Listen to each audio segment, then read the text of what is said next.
Dear friends, let us continue the lesson Rivers of India. In the last video, we learnt in detail the major river systems of India. Now, we shall discuss irrigation, which plays a major role in Indian agriculture. Now, what is the meaning of irrigation?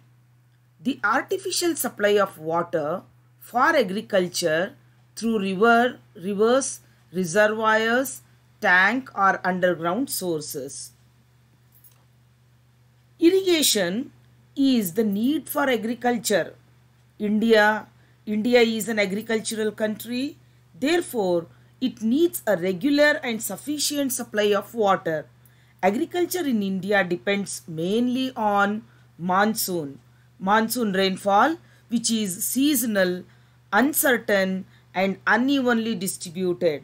There are certain crops which require a larger and a regular supply of water, such as rice, sugarcane, etc. Besides, to increase the yield and production of crops, regular supply of water is required. This can be provided only by irrigation, which is very essential in India. The important types of irrigation in India are well, canal, tank, drip irrigation and sprinklers.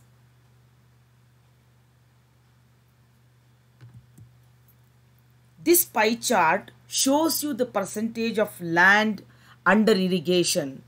You can see that 60.7% is well irrigation in India and 27% is canal irrigation and only 3% depends upon tank irrigation. Well irrigation. It is the most important type of irrigation in India.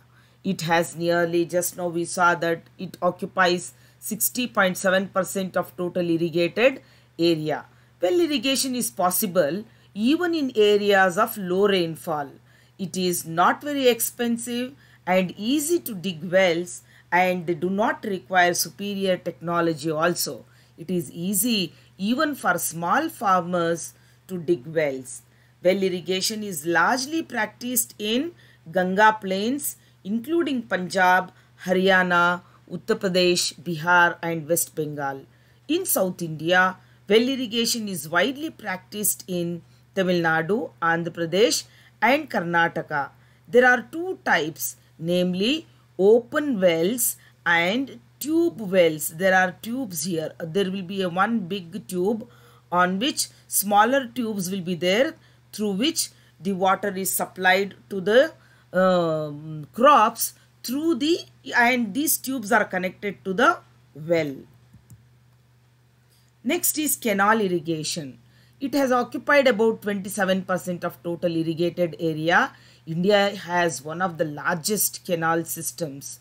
The government is responsible for the construction and maintenance. Their wells can be dug by individual farmers. Here, the construction of canal, which is a costly affair, so the government is responsible for construction and their maintenance. There are two types of canals, inundation canals and perennial canals. What are inundation canals? In inundation canals, water is drawn directly from the rivers without building a dam. And this is for rivers, the canals are directly connected to rivers in inundation canals. In perennial canals, dams are constructed. Perennial means always flowing. So the water is restored or reserved in the reservoirs in the dam. Whenever it is needed, the gates are opened and the water is sent through canals to the agricultural crops for the purpose of agriculture. That is why it is called as perennial, always available. Whenever we want water, we will open the gates and get water. So it is called as perennial canals. Canal irrigation is extensive in Uttar Pradesh, Punjab, Bihar, Madhya Pradesh, Rajasthan, Haryana, Andhra Pradesh, Gujarat, Tamil Nadu, Odisha, West Bengal, and Karnataka states. Or you know, all these states have very good river systems where dams are constructed. We are going to see which are those dams in the coming slides. Tank irrigation. A tank is a natural or man-made reservoir by ಕೆರೆ ಅಂತ ಕರಿತೀವಲ್ವ ನಾವು, that is canal. I'm sorry, that is tank. ಕೆರೆ ಇದು tank irrigation. It is man-made reservoir on the earth's surface in which rainwater is collected. This water is used for irrigation. Most of the tanks are non-perennial. What do you mean by non-perennial?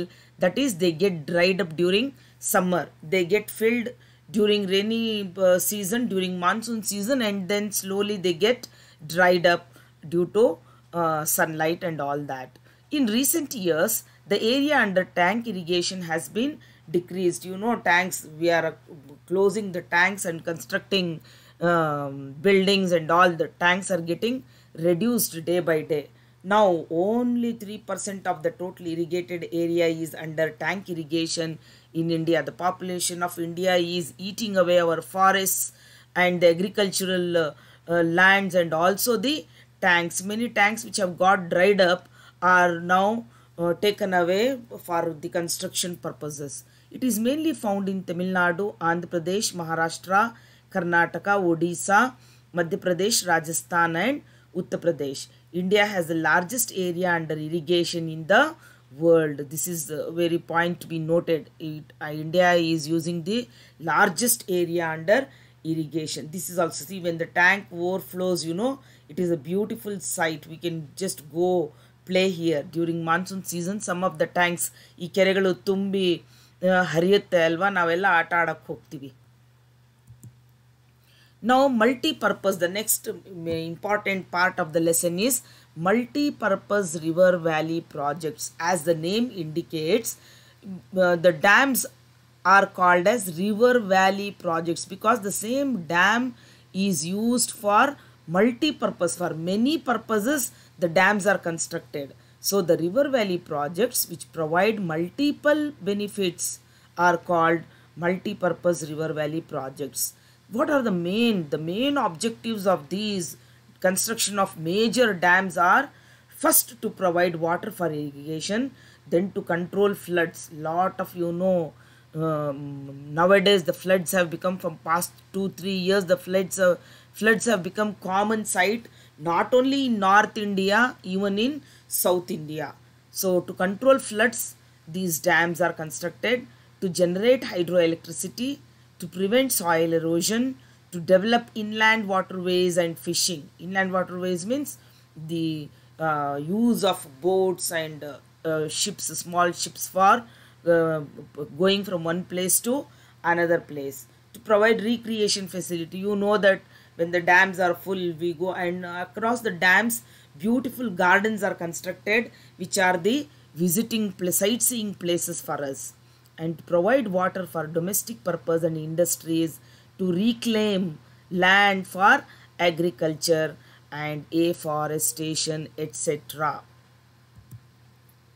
Now these are the major irrigation projects or river valley projects which are very important. This map is also there for you to mark. So Bhakra Nangal project, these are all. See, when you are showing the multi-purpose river valley project, you have to draw the river first and then mark the point where the dam is constructed. So just like how it is shown in the map in your textbook, in the same manner you have to mark in the outline map. Now let us take up one by one. Damodar River Valley project. So this is the Damodar River Valley project, and the valley looks like this. It's a large area. This is the first multi-purpose river valley project of the country. It has been designed on the lines of Tennessee Valley Authority in USA. So there is a Tennessee Valley Authority, there is a project in USA. We have also taken those ideas and the technique. Accordingly, we also have built. River Damodar was called Sorrow of Bengal as it was causing devastating floods during the rainy seasons and damaged crops and human settlement. So after the construction of this dam, that flood situation has come down to some level. Now, what are the main objectives of this Damodar River Valley project? First of all, to control floods, then provide irrigation, navigation. You know that during these regions, the Himalayan rivers are spread across. So, if they have to go from one part to another part, they have to cross the river. So then generation of hydroelectricity, afforestation, control of soil erosion, promotion of mining, industries and inland fishing. Lot of objectives are there, aims are too many. It is jointly undertaken by the government of Bihar and West Bengal across river Damodar and its tributaries. So two states are sharing the responsibility of both sharing water as well as maintenance. This project comprises of 4 dams at Tilaya, Konar, Maithon and Panchat Hills. You can see here Maithon Dam, Tilaya Dam, another Panchat Dam, and this is Durgapur Barrage. So the dams are shown here. 3 thermal power stations at Bokaro, Durgapur and Chandrapura. Thermal projects are also shown here. The next project is Bhakra Nangal project. It is here. Bhakra Nangal project is a joint venture of the states of Punjab, Haryana and Rajasthan. 3 states are sharing it. This project comprises of 2 dams at Bhakra and Nangal across the river Satluj. You have studied about all these rivers in the previous video. River Satluj in Himachal Pradesh, and 4 powerhouses are there. This is the beautiful dam. What are the objectives? First of all, to control flood, then irrigation facilities, of course, then generation of hydroelectricity will be there for all the projects, prevention of soil erosion and promotion of afforestation, that is increasing forests. Bhakra Dam is 226 meters high and it is the highest straight gravity dam in India. So this is the highest dam. It is built at the higher level on the high elevation. The reservoir created by the dam is also called as Gobind Sagar. All these questions you get for 1 mark questions in MCQ and other things. So you have to remember these things. Then we have Hirakud project. Hirakud project in Orissa. It is an important multi-purpose project of Odisha. It comprises of construction of 3 dams on river Mahanadi, Hirakud, Tikarapara and Naraj. Okay, here they are. You can see here. This is Mahanadi river and Hirakud dam is here. And see the beautiful view at night. It has also 2 hydel power stations. Hirakud is the longest dam. So it's a long dam. Understand, it is a long dam. It is the longest dam in India. What are the objectives to control flood? Provision of irrigation facilities and generation of hydroelectricity. It provides transport by inland waterways, fishing and afforestation.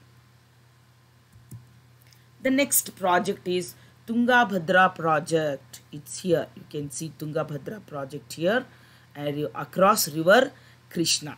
It is a joint venture of Karnataka and Andhra Pradesh. It comprises of a dam and 3 hydel power stations.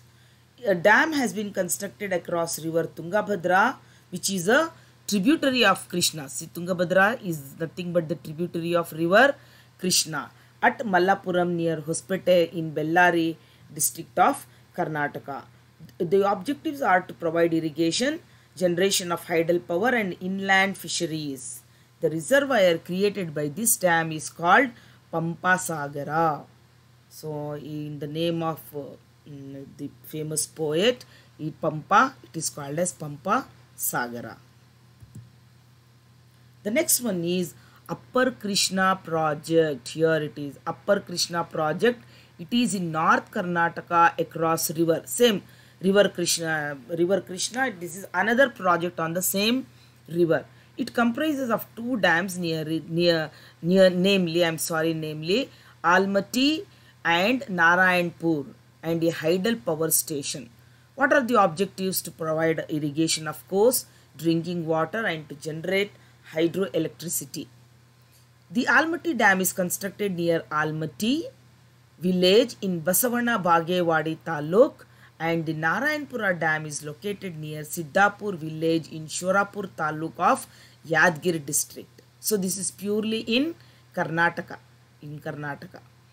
Bagalkot, Vijaypura, Kalburgi, Yadgir and parts of Belagavi district get the benefit from this project. See how it looks beautiful at night. Kosi project. Now this is Kosi. We have to come here. You saw Kosi river also in the previous video. It is an international project. Why it is international project? Because it is shared by India and Nepal. A dam is built across river Kosi. Here it is Kosi near Hanuman Nagar in Nepal. The objectives are irrigation, flood control, hydropower generation and fishing. The project has been executed by India, but the benefits are shared both by India and Nepal. You may get which is the international river valley project of India. You may get a question like that. Then you have to name the Kosi project. Here it is. This is a beautiful dam. Then the Rihand Valley project. This river also you saw in the previous. Here it is Rihand river. This is the most important multi-purpose river valley project of Uttar Pradesh. Built across river Rihand, a tributary of river Son. That also was shown in the previous thing. Objectives: flood control, prevention of soil erosion, inland fishing, provide irrigation and power generation. The reservoir created by this dam is called Gobind Ballabh Pant Sagar. It is also important because it is the largest man-made lake.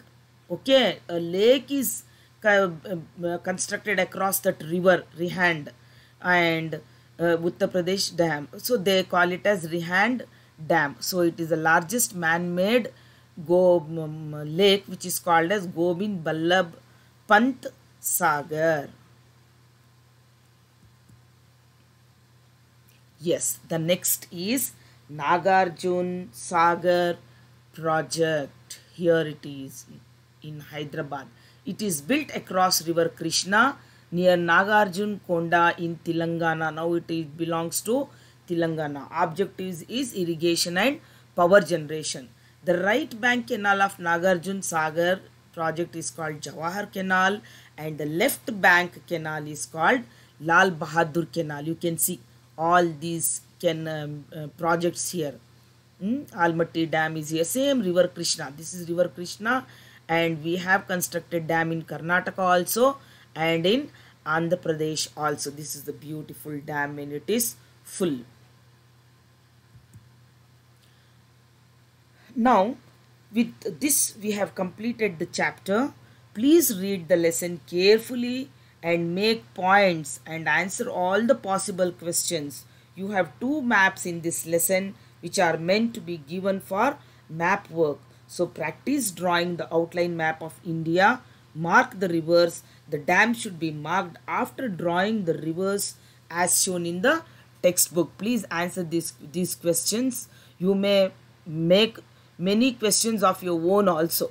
What is irrigation? Mention its main types adopted in India. Why is irrigation important in India? Explain the importance and distribution of well irrigation. Well irrigation is more practiced in India than other types of irrigation. Why? So you have to give a comparison. What is multi-purpose river valley project? List the main objectives of multi-purpose river valley projects of our country. Make a list of river valley projects and their rivers. Okay, you should know the name of the river also and the name of the project also, and other projects. Some names are also kept for some projects like Gobind Ballabh Pant. I just know I saw no like that. That also you need to remember. Write a note on Almaty River Valley project. Draw a neat outline map of India and mark all the multi-purpose river valley projects as shown in the textbook. In your next meeting, you have to bring map book and show it to me. Yes, a drop of water is worth more than a sack of gold to a thirsty man. Isn't it? Only a thirsty man will know the value of water. So please conserve water, conserve life. Thank you. Take care. Good day.